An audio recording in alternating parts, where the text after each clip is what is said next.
Mas Wijen, yang pertama saya menanyakan terlebih dahulu nih kaitannya mengenai outlook market di tahun 2022 ini, dimana kita melihat berbagai sekuritas menargetkan melebihi angka 7.000, bahkan sebuah sekuritas pun menargetkan di angka 7.400, tetapi di Januari effect yang biasanya naik kencang, hari ini sepertinya tertahan di area resistance 6.730 dan cenderung sideways di awal tahun ini. Kira-kira bagaimana menurut pandangan Mas Wijen kaitannya mengenai hal ini? Silakan Mas Wijen.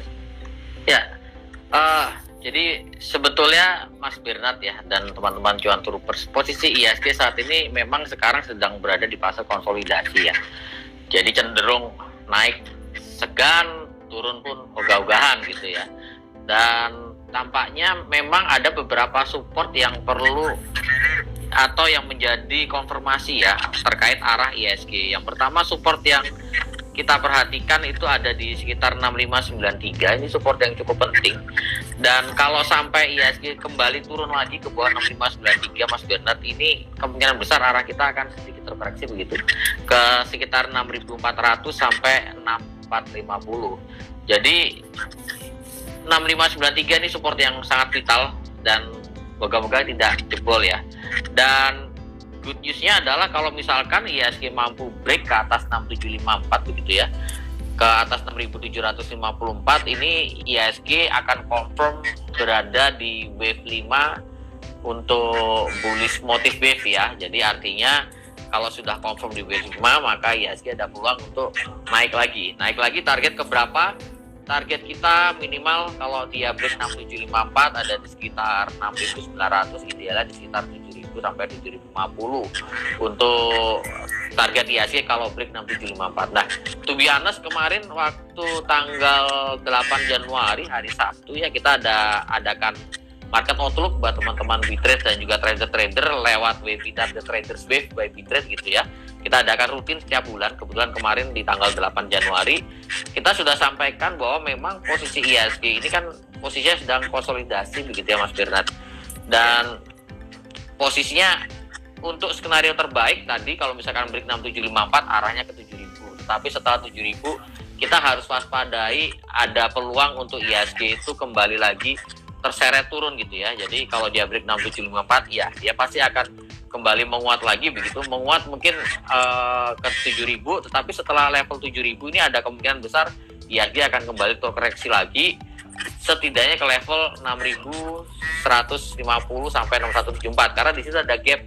Kalau teman perhatikan di 6162 sampai 6174 itu ada gap di situ. Itu tanggal 29 sampai 30 September 2021 ada gap di situ. Jadi skenario terbaiknya adalah ke 7000 dulu baru akan perlahan terkoreksi turun.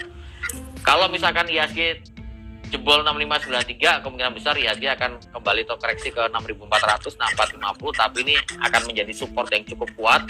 Setelah itu ada potensi buat naik lagi ke 7000, tapi setelah itu akan kembali turun lagi ke 6150-an ya.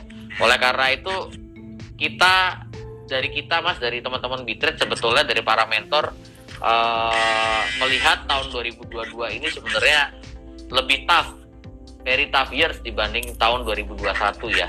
2021 sudah mulai terasa tough ya dibanding 2020, tapi belum terlalu tough. Kita lihat 2022 ini akan sedikit lebih tough seperti itu. Sehingga menurut kita adalah kita tetap harus waspada, apalagi posisi IHSG belum break 6754, kita harus waspada.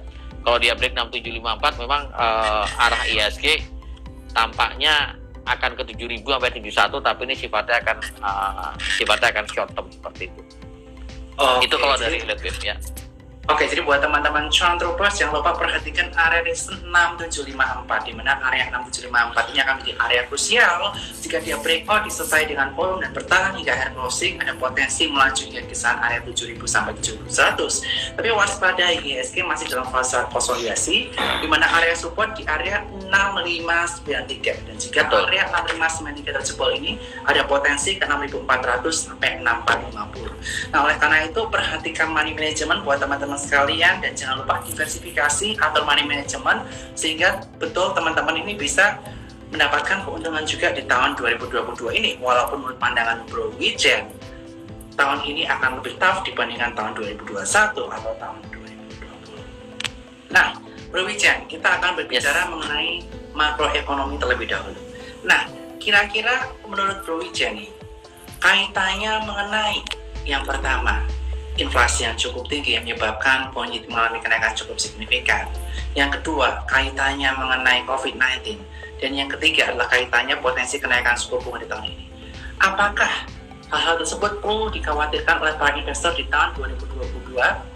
Atau bagaimana pandangan Mas Wijen? Apa saja faktor yang perlu kita perhatikan di tahun 2022 ini yang bisa menjadi tambahan informasi atau knowledge buat kita semua untuk mengatur posisi trading kita? Silakan Mas Wijen.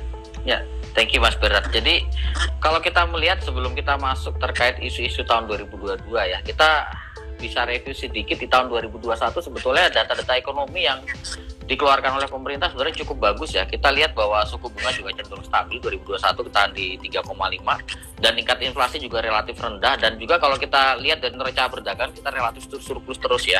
Dan bahkan revenue, tingkat penerimaan revenue sepanjang 2021 kemarin jauh melebihi ekspektasi daripada PBN ya. Dan ini suatu hal yang menurut saya juga tidak lepas daripada strategi-strategi pemerintah sendiri untuk melakukan efisiensi di berbagai lini ya. Kita tahu banyak sekali gebrakan-gebrakan yang sudah dilakukan oleh pemerintah ya, mulai dari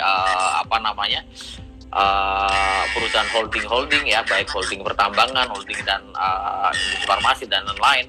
Lalu juga termasuk pembangunan infrastruktur di berbagai sektor ya, dari jalan raya maupun dari smelter dan lain-lain, dan ini tampaknya sudah mulai menunjukkan hasil ya. Dan ini ada satu isu yang menurut saya cukup menarik Mas Bernard di awal 2021, di mana pemerintah sempat untuk melarang ekspor batu bara. Ini quite interesting karena menurut saya ketika pemerintah sudah ini pemerintah rasa-rasa baru pertama kali ya dia melakukan pelarangan ekspor untuk batu bara, yang menyebabkan banyak negara-negara tetangga, Filipina, Jepang, bahkan China itu mulai teriak karena menyebabkan mereka terancam untuk kekurangan batu bara, sehingga terancam pada suplai energi listrik di negaranya. Ini quite interesting, itu yang pertama. Yang kedua yang kita soroti adalah selain sektor di pelarangan terhadap batu bara, juga di Januari ini pemerintah sudah berani untuk menutup izin daripada atau meniadakan izin dari tambang-tambang yang tidak efektif dan tidak efisien ya, artinya yang tidak beroperasi lalu ditutup izinnya ya, lalu di cancel izinnya seperti itu. Ini juga suatu langkah yang menurut saya berani. Sepanjang ingatan saya rasa baru pemerintahan Pak Joko ini yang berani untuk mengkat izin-izin pertambangan yang sifatnya dan juga lahan-lahan yang sifatnya tidak efektif dan tidak efisien ya, yang tidak operasional. Ini juga suatu yang quite interesting. Lalu memang kalau kita melihat dari data, kalau kita lihat dari ekonomi kita memang cukup solid, cadangan devisa juga bagus, lalu dari inflasi juga terkendali, suku bunga juga terkendali tahun 2021, dan hutang ya, yang ingin saya garis bawahi, hutang memang kita cukup besar ya, naik sekitar 3,7% Mas Bernard ya dari data saya dibandingkan tahun sebelumnya. Tetapi yang menarik adalah sebetulnya hutang ini lebih kepada untuk belanja, bukan subsidi. Belanja banyak sekali ya, termasuk kelanjutan upaya untuk program pemulihan ekonomi nasional. Dan rasio hutang ini kalau banyak orang yang keluar wah nih hutangnya Indonesia kita banyak dan segala macam, tapi sebetulnya ini masih jauh di bawah yang dimandatkan Undang-Undang Nomor 17 tahun 2003, yaitu maksimal sebesar 60%. Ini masih jauh di bawah 60% ya. Dan selain hutang yang sifatnya produktif, kita tahu juga ini hutang ternyata menghasilkan, terbukti daripada peningkatan aset di tahun 2021 tuh aset hampir naik 10% aset negara. Ini suatu hal yang menurut kita positif. Meskipun demikian, kita kembali ke tahun 2022 Mas Bernard. Memang betul ada beberapa sentimen-sentimen yang perlu diperhatikan. Yang pertama di percepatan tapering ya, kita sudah mulai di Desember memang. Lalu ada kenaikan suku bunga, ancaman kenaikan suku bunga oleh The Fed yang memang mau tidak mau tahun ini rasa-rasanya pasti The Fed akan menaikkan suku bunga. Itu suatu resiko yang memang sudah diprediksi oleh banyak analis. Dan yang ketiga yang menurut saya cukup signifikan itu adalah terkait meningkatnya kasus Omikron ya. Di catatan saya saat ini di Indonesia sudah ada lebih dari 400 Mas ya yang terkena Omikron. Nah ini yang menjadi sentimen menurut saya yang perlu diwaspadai. Meskipun sifatnya saya rasa jangka pendek begitu Mas Bernard. Oke, jadi ada sentimen-sentimen negatif kaitannya mengenai kenaikan suku bunga yang mengancam Indonesia dan berbagai belahan dunia di tahun ini, kemudian kaitannya mengenai Omicron dan juga berbagai case lainnya yang tentu saja ini bisa menjadi perhatian. Tapi menurut pandangan Bro Wijen Pontus ini masih akan menjadi short term sentimen ya, dimana mungkin nanti akan ada sentimen negatif tapi hanya dalam jangka waktu yang pendek. Seperti kita melihat hari ini, kita juga melihat bahwa saham-saham kaitannya mengenai electric vehicle mengalami penurunan cukup signifikan dikarenakan pelarangan ekspor bauksit dalam bentuk yang mentah. Ini juga menjadi hal yang diperhatikan, yang menjadi sentimen negatif sementara buat emiten-emiten tersebut. Karena kita melihat kemarin juga emiten batubara habis ditutup ada penurunan sesaat, tapi habis itu lanjut lari karena batubara mengalami kenaikan cukup signifikan di bulan Januari. Nah, dari sisi suku sekuritas sendiri kita juga melihat bahwa target suku sekuritas di tahun 2022 ini adalah kenaikan IHSG di angka 7.400 dengan EPS growth di angka 20,4%.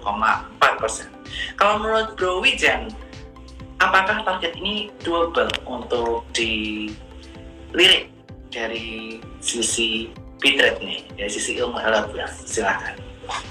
Betul, meskipun tadi di awal ya saya sampaikan bahwa memang ada potensi dia terkoreksi ya ke at the worst case kalau dia break 7.000 dia akan menuju ke 6.100. Tetapi sifatnya koreksi ini kan sifatnya minor ya Mas dan Mas Bernard, dan kita perkirakan bahwa koreksi yang mungkin terjadi di IHSG ini mungkin akan berlangsungnya singkat, kurang lebih mirip seperti tahun 2020 yang mana kalau kita perhatikan pas awal-awal kasus COVID itu ditemukan kan IHSG itu koreksi sekitar mungkin 2-3 bulan ya, dari Januari mulai turun, Februari mulai turun, Maret udah mulai bottom, April akhirnya dia berbalik arah di tahun 2020. Dan saya lihat juga cenderungannya kalaupun dia terjadi koreksi akan sifatnya singkat, cepat dan pendek karena sentimen-sentimen yang ada yang tadi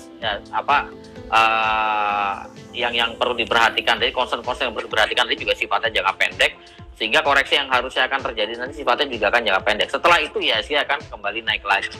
Dan saya optimis Mas, kalau angka level 7.400 itu pasti akan tercapai di IHSG ya, entah di akhir tahun ini atau at least di tahun depan ya, mungkin di semester pertama di tahun depan. Tapi angka 74 sangat-sangat doable menurut kita. Wow, terima kasih Mas Wijen. Mudah-mudahan tercapai dan tentu saja kita melihat bahwa aksi asing yang terus melakukan net foreign buy, di mana hari ini walaupun IHSG terkoreksi, net foreign buy masih di angka 800-99. Ini merupakan tanda-tanda bahwa ekonomi Indonesia ini menjadi hal yang menarik diperhatikan oleh para investor asing. Apalagi kita melihat bahwa pertumbuhan EPS di tahun 2022 ini ditargetkan di kisaran area 20-21%. Sehingga teman-teman yang belum memiliki rekening Super Sekuritas, jangan lupa untuk buka rekening Super Sekuritas di ifom.supersekuritas.com, dan berbagai rekomendasi menarik dan pelatihan menarik akan ada hanya di Telegram grup Super Sekuritas, yaitu Support Cuan Troopers, dan juga di webinar-webinar bersama dengan Super Sekuritas, yang mana kita welcome banget buat para investor pemula juga sampai yang advance. Oke, Bro Wijen, sekarang kita akan bahas kaitannya mengenai volume transaksi di pasar reguler yang mengalami penurunan di tahun 2022 ini, dimana kita melihat di tahun 2021 rata-rata transaksi harian di angka 13-14 T, tetapi saat ini di pasar reguler kisarannya kisaran 10-12 T transaksi per harinya. Ada apa ini kaitannya mengenai penurunan transaksi harian? Apakah ini masih kaitannya mengenai tahun baru atau kaitannya mengenai orang-orang yang sudah mulai full time bekerja sehingga mereka tidak memiliki waktu untuk di capital market? Silakan Bu Wijen. Ya, jadi kalau menurut pendapat kita Mas Bernard, memang penurunan transaksi ini tidak hanya kita rasakan terjadi di Januari ini sebetulnya dari menjelang akhir tahun kemarin sudah mulai terjadi penurunan transaksi meskipun tidak terlalu terlihat signifikan. Dan kita melihat kenapa begitu, karena satu, posisi IHSG sekarang posisinya di persimpangan jalan. Jadi tampaknya banyak sekali investor retail yang tampaknya masih cenderung wait and see ya. Wait and see ini posisi IHSG mau kemana, break 6754 atau turun ke bawah 6593 begitu. Itu yang pertama. Yang kedua, memang faktor daripada ekonomi yang sudah mulai pulih kita lihat. Dari data ekonomi 2021 sudah menunjukkan ekonomi kita mulai pulih dan ekonomi juga mulai berputar kembali begitu. Ini juga menjadi salah satu efek ya, salah satu konsekuensi yang menyebabkan transaksi di bursa cenderung turun ya, yang mungkin biasanya duit untuk usaha karena waktu itu awal pandemi masukin ke saham, sekarang usahanya sudah mulai bergerak lagi ya, sudah mulai beroperasi full lagi sehingga dana yang di saham mulai dikembalikan lagi ke usaha. Ini saya lihat terjadi di lapangannya seperti itu. Jadi ini dua faktor. Yang ketiga memang faktor yang berikutnya adalah kita tahu bahwa masyarakat Indonesia sekarang sudah mulai banyak yang WFO ya, work from office. Dan ini menjadi salah satu sentimen juga menyebabkan jumlah transaksi di pasar reguler kita cenderung turun ya. Karena kalau kita perhatikan dulu 2020 pas zaman-zaman WFH memang orang-orang pada hype untuk masuk ke market yang trading dari rumah atau yang work from home gitu ya, mencoba untuk trading dari rumah juga seperti itu. Oke, jadi ada beberapa faktor ya, terutama yang pertama kaitannya mengenai wait and see ya, antara tembus atau malah breakdown area 6754 dan juga 6593 ini adalah area konsolidasi. Kemudian kita juga melihat kaitannya mengenai capital outflow dari para pengusaha yang sebelumnya COVID nggak bisa berbisnis karena bisnis sudah mereka mulai mengalihkan dana dari capital market ke bisnis real. Dan yang ketiga adalah udah mulainya work from office ya, yang mana investor-investor yang sebelumnya WFH sempat trading ini sekarang waktunya lebih berkurang sehingga bisa saja mengakibatkan transaksi mengalami penurunan di pasar reguler. Kalau menurut Mas Wijen ini merupakan hal yang perlu dikhawatirkan atau tidak? Menurut saya sebenarnya ini hal yang wajar ya kalau terjadi dalam siklus pasar modal, suatu hal yang wajar dan selalu seperti itu. Jadi ini bukan sesuatu hal yang perlu dikhawatirkan berlebih menurut saya untuk penurunan transaksi ya. Yang perlu diperhatikan kita tetap stay saja pada kita punya trading plan, pada money management tadi ya. Pada metode kita juga harus bagus gitu ya, dan juga kita perhatikan arah IHSG ini akan kemana. Ini perlu banget kita perhatikan beberapa hari ke depan ya. Apakah dia break ke atas 6754 atau turun ke bawah 6593 itu.